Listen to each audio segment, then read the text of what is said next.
the LCP Digital Learning Channel. Today is part 2 of the Flipgrid video. So part 1, if you haven't watched it, is about how to set it up as a teacher. Part 2 is going to walk through what it's like as a student. That way you kind of understand what it looks like on their perspective. That way you can help while you're doing this in the classroom. All right, so the first thing the student's going to do is going to download the Flipgrid app. So there it is. It looks like a big green plus sign. This is in the self-service app on your student's iPad.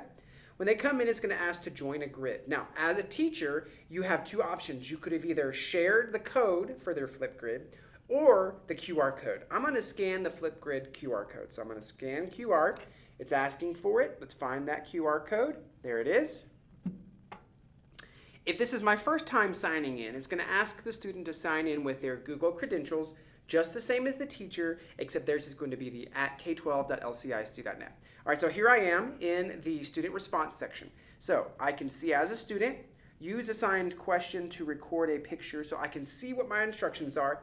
If I have some issues that I need some support reading, you'll see right here there is a blue dot that looks like a book. If I click this, so it brings up a section that'll actually read it to me. I press the plus. Science test review. Use the assigned question to record. So it actually reads it to me if I need that as a student. I can also change the text size. So if we have any of the vision impaired students in our room that need a little bit extra help with that larger font, they can actually do that right here. They can change the background theme. So any of those students that have any of the accessibility issues, we have those built in directly into the Flipgrid app. All right, so now as a student, I want to add my video. So I'm going to press the plus sign. So now here I am as a video. These bottom buttons right here give me some things I can add. So I can change my filter on my screen. I can change the text size, emojis. I can do a drawing tool. I can bring in a paint can if I just want a picture and don't want my face. Or I can bring in an image from my files. I also have some options in here to bring a previously recorded video, or if I don't want my voice, I just want video without audio, I can turn off that audio. Now the instructions asked me to bring in a picture. So I'm actually going to bring in a picture of the test question I was assigned. I'm going to make this a little bit bigger and bring it over to the side. So now my teacher can see my face, but also what test I'm talking about. All right, so now I'm ready to record. So I'm going to press the record button and use my pencil to explain. So I know that H is my answer. Now I'm going to press pause when I'm done. I can clear this and keep adding some video, or I can go ahead and go on. So I'm going to press the play button. I can check my work if I want to, and when I'm ready to send it, I can send it on to the teacher. So this is going to upload the video. I need to give myself a selfie.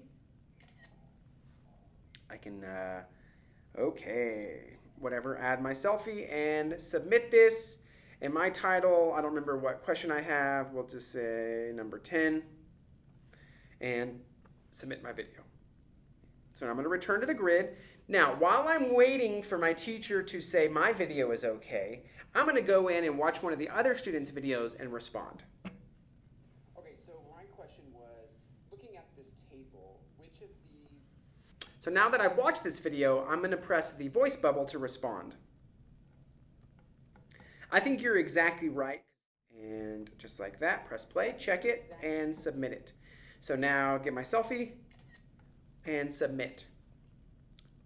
So now I have added my response to that student of whether I agree or disagree.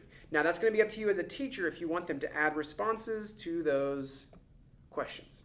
All right, so that's a quick view of what it looks like from the student's perspective. They scan the QR code, they press the green button, they add pictures, audio, and video, and then they send those to the teacher. Now remember, on a teacher's side, you need to be ready to go with your iPad, watching those videos, and either adding them because you're moderating, or if you trust your students, turn off moderation on your side. All right, I hope that quick tip was helpful. Have a great day.